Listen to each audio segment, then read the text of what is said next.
Bienvenue dans ce déjà 4e épisode de Histoire de tracé et aujourd'hui on va parler d'un sujet très intéressant qui est tout simplement quelques petits tips and tricks pour débuter le parcours. Voilà, les bonnes habitudes à prendre quand on commence ce sport, quoi faire quand on est en session, comment trouver des spots, voilà, plein de choses comme ça et je vous dis c'est parti.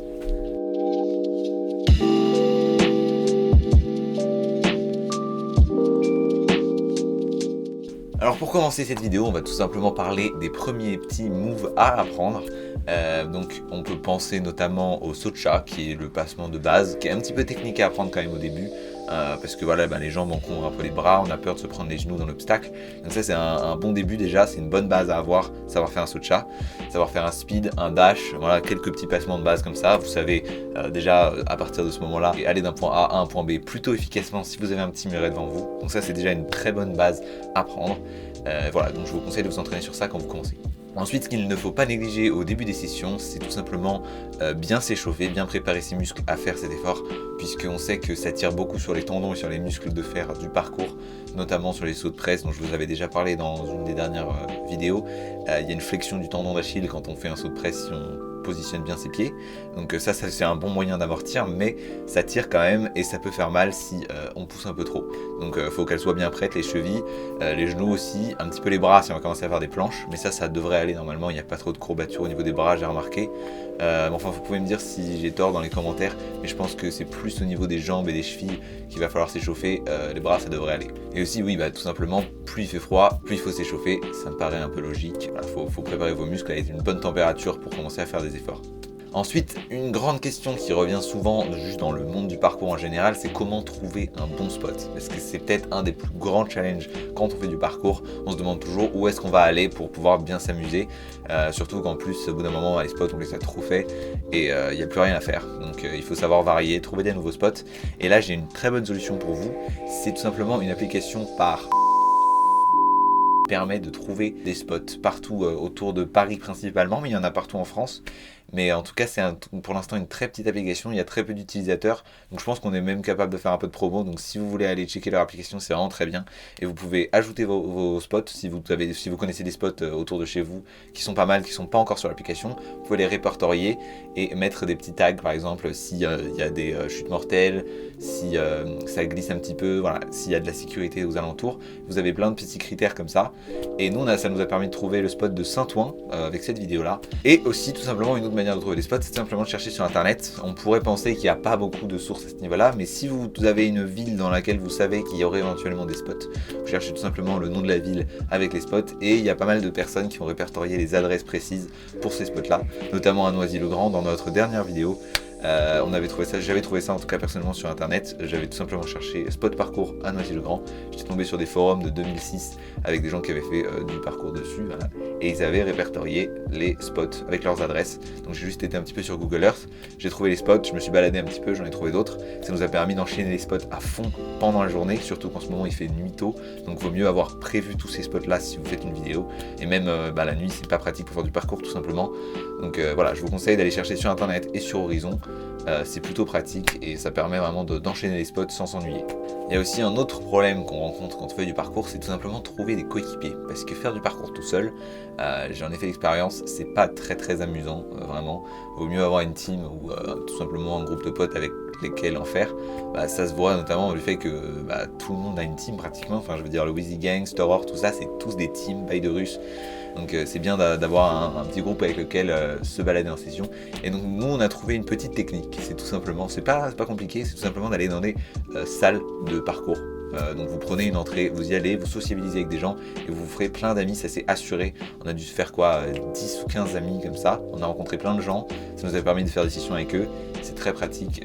Voilà. Allez à Blast par exemple à Pantin, vous n'êtes pas obligé d'y aller, d'y retourner tout le temps, hein. Vous y allez une fois, vous trouvez des amis, ça vous rapproche et c'est génial. Il y a aussi Nomad Concrete Games, un compte Instagram créé par Hugo Nami, dans lesquels ils font des jams et des compétitions de speedrun et de plein de choses comme ça à des spots. Donc vous suivez le compte et s'il y a une jam qui va être à un certain endroit, ils vous diront à quelle heure et où. en story, et vous avez qu'à vous y rendre, et là vous aurez quoi, 50 traceurs avec lesquels parler, avec lesquels sociabiliser. Ça c'est vraiment une super technique. On vous met leur Insta dans la bio. Alors si vous voulez apprendre comment faire du parcours, parce que c'est pas toujours très simple d'apprendre tout seul, même si c'est ce que font la plupart des gens, il y a une chaîne YouTube qui s'appelle Running Street Stunts qui vous apprend à faire voilà, plein de choses, les roulades d'amortissage, les sauts de chat, voilà, tous les passements, tout le parcours en fait, plein de choses. Donc je vous conseille d'aller vous abonner à eux aussi, même s'ils sont vraiment beaucoup plus connus que nous. Donc c'est pas une pub très utile, mais si vous voulez apprendre à faire du parcours, c'est un très bon moyen. Aussi, ce qu'il va falloir faire au début de votre apprentissage de la discipline, c'est tout simplement de travailler sa tech. C'est quoi la tech? C'est tout simplement la technique. Plutôt logique. Avoir un bon placement de pied, c'est très important. Avoir suffisamment de muscles dans les bras pour pouvoir attraper une barre d'une certaine manière. Enfin, il faut avoir une aisance avec son corps. Donc travailler tout ça, le placement de pied, la force dans les bras, les passements, le placement de main aussi pendant les passements. Par exemple, faire un saut de chat sur une barre à pleine vitesse, pas évident et ça peut mener à des grosses blessures, croyez-moi. Donc ça, il faut vraiment le travailler au début parce que vous allez sans doute vouloir commencer par apprendre backflip, par apprendre cork, tout ça. Ça peut s'apprendre au début. Si vous vous entraînez en salle, vous pouvez l'amener dehors plutôt rapidement, même si voilà, c'est quand même compliqué. Mais si après vous voulez vous mettre à faire des runs et des choses comme ça va manquer. Et un jour vous aurez besoin de faire une planche et vous ne saurez pas comment faire. Un jour vous aurez besoin de faire un saut de presse et vous allez atterrir sur les talons et vous allez vous faire mal. Donc vaut mieux au début déjà avoir un peu travaillé sa tech et tout ça pour après pouvoir progresser. Si vous voulez faire des saltos, faites des saltos ou des énormes sauts de presse, courir sur un toit, je sais pas, voilà. Vaut mieux avoir une bonne base au niveau de la précision et de la fiabilité de votre corps au début. Pour améliorer son placement de pied d'ailleurs, ce que vous pouvez faire c'est tout simplement des petits sauts de presse entre deux trottoirs par exemple. Voilà, aucun risque, impossible de se faire mal, mais du coup vous pouvez vraiment travailler votre placement de pied ultra précisément, en faire plein comme ça. Moi j'ai fait ça énormément de temps et maintenant je sais qu'au moins si je saute sur une barre de loin, il y a de grandes chances que je atterrisse dessus parce que je me suis entraîné entre deux petits trottoirs, entre deux caniveaux. Ça c'est une bonne technique pour s'entraîner à son placement de pied en toute sécurité. Il y a aussi un tout petit trick qui peut vraiment être très utile. Nous on le pratique mais bon ça se voit pas puisque tout simplement on n'en a jamais besoin. C'est tout simplement de prendre un kit de soins. Prenez un kit de soins. Une petite boîte pharmaceutique comme ça avec des compresses, du désinfectant, voilà de quoi faire. Au cas où il y a un petit fail, ça vous empêchera de devoir faire une infection parce que vous n'avez pas un petit pansement ou une petite compresse pour essuyer le sang. Ça m'est déjà arrivé de nombreuses fois en session d'avoir tout simplement un petit trou dans la main parce que je me suis un peu mal rattrapé sur le béton. Et quand t'as pas de mouchoir, quand t'as pas de compresse, quand t'as rien, t'es obligé de faire avec pendant toute la session. Et ça s'infecte quoi, ça rentre dedans, il y a plein de poussière qui rentre dedans, c'est vraiment pas cool. Après là je m'en suis remis, mais ce que je veux dire c'est vaut mieux avoir un petit peu de désinfectant et des compresses au cas où il y a une blessure mineure qui arrive. Voilà, ça c'est un bon petit tips à savoir. Ensuite, une formalité vraiment. Suivez ce conseil. Si vous tenez à votre vie, ne faites pas de parcours quand il pleut ou quand le sol est mouillé. Ça ne sert à rien, ça n'en vaut pas la peine. Vous ne voulez pas mourir. Vous pouvez vraiment vous faire très très mal. Tout change quand il pleut. Les fails sont beaucoup plus inattendus et même des surfaces qui paraissent antidérapantes avec la pluie peuvent ne pas l'être. Je vous mets un extrait de Max Cave, Trigger Warning. Ne regardez pas si vous voulez pas voir ça.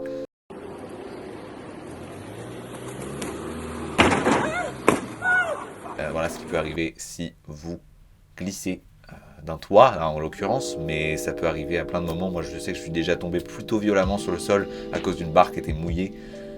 Faut pas essayer de faire du parcours quand il pleut. Vous voyez que quelque chose est mouillé, sautez pas. Ensuite, si on peut vous donner quelques tips en matériel, donc en chaussures et en vêtements de tout genre, on vous conseille les Reebok classiques, celles qu'a Léandre. C'est des chaussures qui sont plutôt adaptées au parcours, beaucoup de traceurs les utilisent. Elles sont assez antidérapantes, bien flexibles, la proportion entre la semelle au niveau du talon et celle au bout du pied est bonne, donc il n'y a pas trop de déséquilibre. Ce sont des bonnes chaussures, voilà, je vous les conseille si vous faites du parcours, elles sont plutôt bien. Oui, donc ensuite un petit peu pour revenir au sujet de la tech, les roulades et les planches, c'est quelque chose qu'il faut savoir faire, des roulades d'amortissage et des dive rolls. Vous en aurez besoin un jour, je vous garantis, et c'est bien de bien savoir les faire. Moi j'ai travaillé beaucoup trop longtemps mes roulades, et maintenant je sais bien les faire, et je suis content de bien savoir les faire, comme ça quand j'ai besoin de faire une roulade d'amortissage, je sais la faire. Et voilà, c'est une base à avoir, il faut savoir faire ces roulades. Ces planches, c'est un peu plus long, ça, vous pouvez prendre votre temps, enfin je veux dire, c'est pas une première nécessité, vous pouvez faire des planches de niveau 1 pendant un bout de temps, mais une fois que vous progressez, il vaut mieux avoir ces planches de manière convenable, histoire d'être à l'aise dans un mouvement, dans un run. Si vous n'êtes pas capable de faire une planche, ça devient vite handicapant. Voilà. Ensuite, un autre petit conseil que je peux vous donner, vraiment pas très compliqué, c'est tout simplement de prepper vos sauts. Faites des preps, entraînez-vous, faites-les en sécurité. Ça ira mieux pour vous. Alexis qui a fait beaucoup d'entraînement pour Manpower, c'est Manpower donc c'est un peu évident.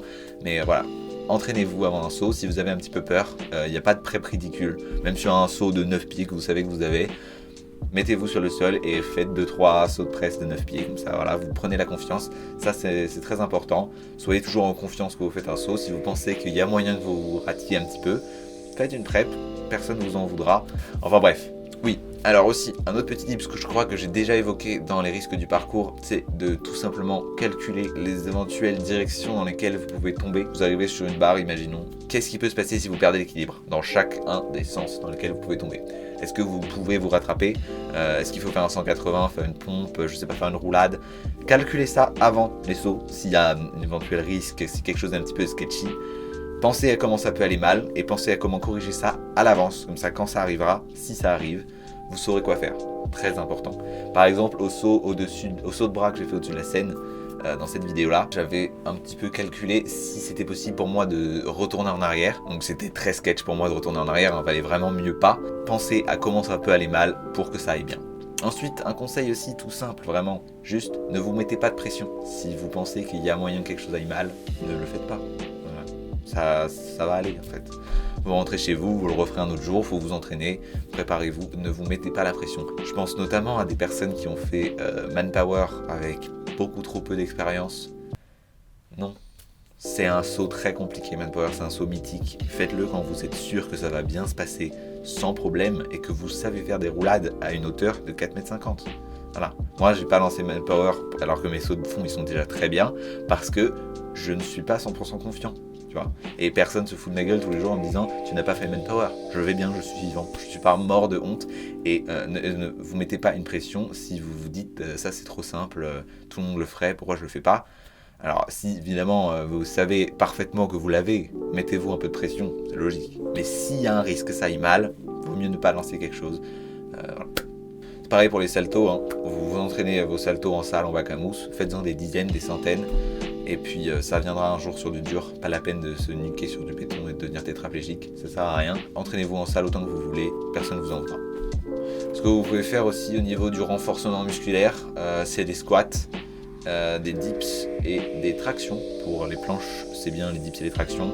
Et les squats, c'est bon pour la détente. Voilà, 3 choses très utiles dans le parcours quand même, les planches et la détente. Vaut mieux savoir faire tout ça. Donc si vous cherchez à faire un petit peu de musculation à côté du parcours, ces exercices sont plutôt utiles. Un autre petit conseil au niveau du risque, et celui-ci ce sera le dernier, c'est tout simplement si vous faites de la grimpe urbaine, si vous avez prévu de faire de la grimpe urbaine, soyez sûr de vos bras, soyez sûr de vous, soyez sûr que ça ne glisse pas, que vous savez faire. Je vous l'avais déjà dit dans la première vidéo ascension, ne vous mettez pas de pression au niveau de la grimpe urbaine non plus. Voilà. Donc la grande leçon qu'on peut retenir de cette vidéo, c'est ne pas se mettre de pression et faire les choses quand on est sûr qu'on peut les faire. En tout cas voilà, c'est la fin de cette petite vidéo histoire de tracer. J'espère qu'elle vous aura plu et qu'elle vous aura permis de progresser mieux et plus vite en parcours.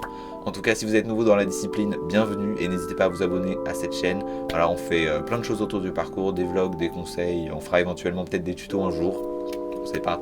Et je vous dis à la semaine prochaine.